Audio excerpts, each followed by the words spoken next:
नमस्कार साथियों, मैं आशीष स्वागत करता हूं आपका स्टडी विद टीम बनारस में। आज हम लोग सीडीपी के एक महत्वपूर्ण टॉपिक सामाजिकरण के बारे में डिस्कशन करेंगे। आप किसी भी TET exam, D triple S B, KVS, C TET, super TET, UP TET की तैयारी कर रहे हैं और उसमें अगर सीडीपी पूछा जाता है तो यह आपके लिए एक बहुत ही महत्वपूर्ण टॉपिक होने वाला है। यहाँ से आपको 1 से 2 प्रश्न देखने को मिल जाएगा।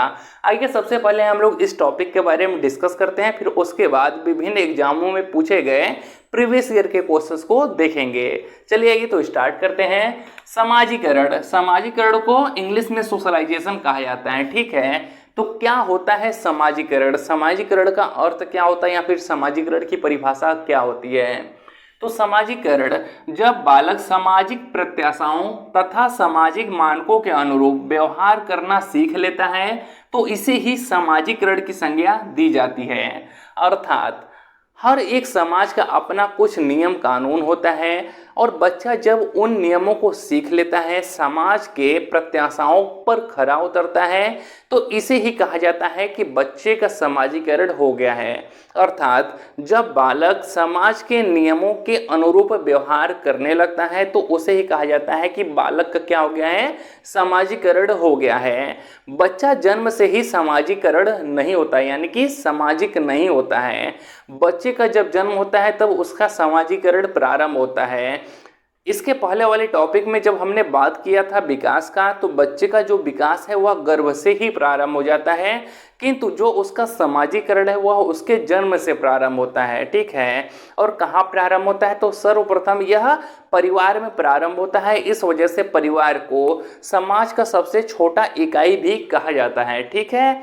अगर हम एक लाइन में डिफाइन करें कि समाजीकरण की परिभाषा क्या होती है, तो समाजीकरण सामाजिक नियमों का अधिग्रहण है, ठीक है। एक लाइन में कहना हो तो क्या कहेंगे कि समाजीकरण सामाजिक नियमों का अधिग्रहण है, अर्थात सामाजिक नियमों को ग्रहण कर लेना ही समाजीकरण कहलाता है। आइए दूसरे इंपॉर्टेंट टॉपिक के बारे में बात करते हैं, समाजीकरण के कारक, ठीक है। इसे इंग्लिश में कहते हैं फैक्टर ऑफ सोशलाइजेशन, ठीक है।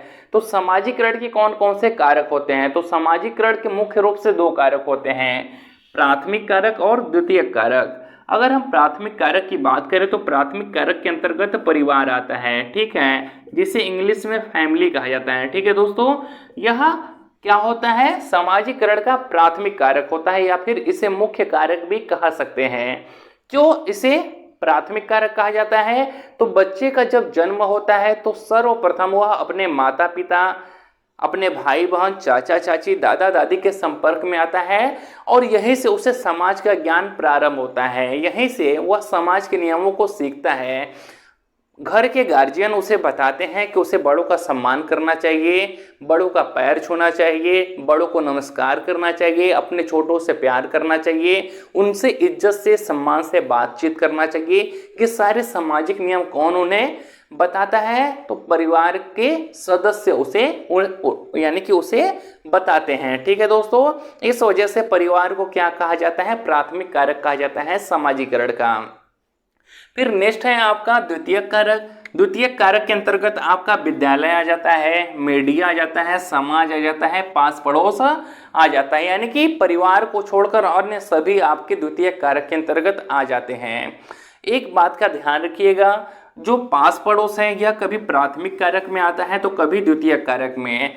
जब परिवार के साथ आपका पास पड़ोस लिखा रहेगा तो वह हमेशा प्राथमिक कारक में होगा, किंतु जब पास पड़ोस विद्यालय के साथ हो या मीडिया के साथ हो या फिर समाज के साथ हो या फिर धर्म के साथ हो तो वह आपका द्वितीयक कारक के अंतर्गत आता है। यानी कि पास पड़ोस क्या होता है, वह जिसके साथ आएगा उसके अनुसार चेंज हो जाता है, ठीक है, किंतु परिवार आपका हमेशा प्राथमिक कारक में होता है, ठीक है दोस्तों। अभी हम लोग कुछ प्रीवियस ईयर क्वेश्चंस करेंगे तो आपके कॉन्सेप्ट एकदम क्लियर हो जाएंगे। आइए समाजीकरण के 2 मुख्य और कारकों का अध्ययन कर लेते हैं। एक होता है आपका सक्रिय कारक जिसे एक्टिव एजेंसी कहा जाता है, एक होता है निष्क्रिय कारक जिसे पैसिव एजेंसी कहा जाता है। तो सक्रिय कारक के अंतर्गत परिवार आ जाएगा, विद्यालय आ जाएगा, शिक्षक और साथी समूह आ जाएंगे। अर्थात वे कारक जिनसे बच्चा प्रत्यक्ष रूप से अंतः क्रिया करके क्या करता है, सीखता है, वह समाजीकरण का क्या होता है, सक्रिय कारक होता है।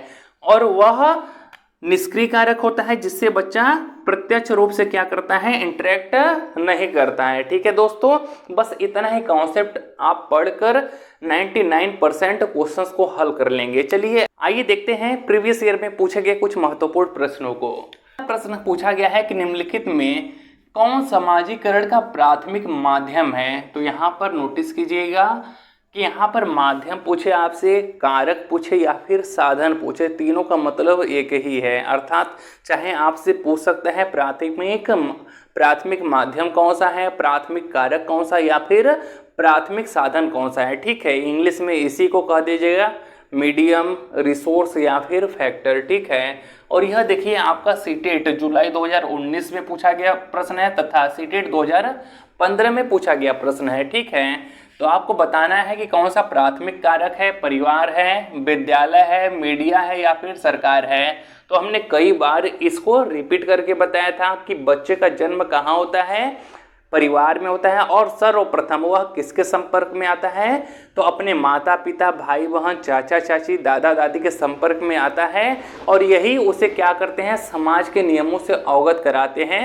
उसके समाजीकरण का सबसे पहला जो माध्यम होता है वह कौन होता है, परिवार होता है, उसकी फैमिली होती है। ठीक है, फिर दूसरा प्रश्न है कि निम्नलिखित में कौन से समाजीकरण के गौड़वाहक हो सकते हैं। ठीक है, तो गौड़वाहक हमने बताया था कि जो द्वितीय कारक होता है उसी को गौड़वाहक भी कहा जाता है। ठीक है, समाजीकरण के द्वितीय कारक को ही क्या कहा जाता है, गौड़वाहक भी कह लीजिए उसे, या फिर उसी को कह लीजिए सेकेंडरी फैक्टर। ठीक है, यह आपका सीटेट 2016 में पूछा गया प्रश्न है। तो कौन कौन सा है, पहला ऑप्शन है विद्यालय और परिवार के निकटतम सदस्य, दूसरा है परिवार और रिश्तेदार, तीसरा है परिवार और पास पड़ोस, और चौथा है विद्यालय और पास पड़ोस। तो देखिए दोस्तों, इसमें भी आपका परिवार आया है, परिवार हमेशा प्राथमिक कारक होता है, इसमें भी आपका परिवार आया है और परिवार क्या होता है, प्राथमिक कारक होता है, यहाँ पर भी आपका परिवार आया है और परिवार तो क्या होता है, प्राथमिक कारक होता है, यानी कि मुख्य कारक होता है। ठीक है, तो यह तीनों तो नहीं होगा, तो कौन सा गौड़वाहक होगा, वह होगा आपका विद्यालय और पास पड़ोस। ठीक है, तो यही आपका सही जवाब हो जाएगा। यह सीटेट 2016 में पूछा गया प्रश्न था।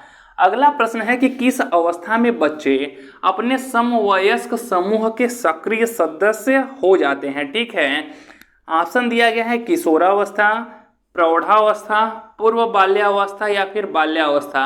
यह देखिए यूपी टेट 2011 में पूछा गया प्रश्न है। ठीक है दोस्तों, आपको बताना है कि किस स्टेज में बच्चा अपने समवयस्क यानी कि अपने उम्र के बच्चों के साथ क्या होता है, सक्रिय पार्टिसिपेट करने लगता है, साथ में समूह बना के रहने लगता है। तो वह किस स्टेज में होता है, बाल्यावस्था में होता है। ठीक है, किसमें, बाल्यावस्था में।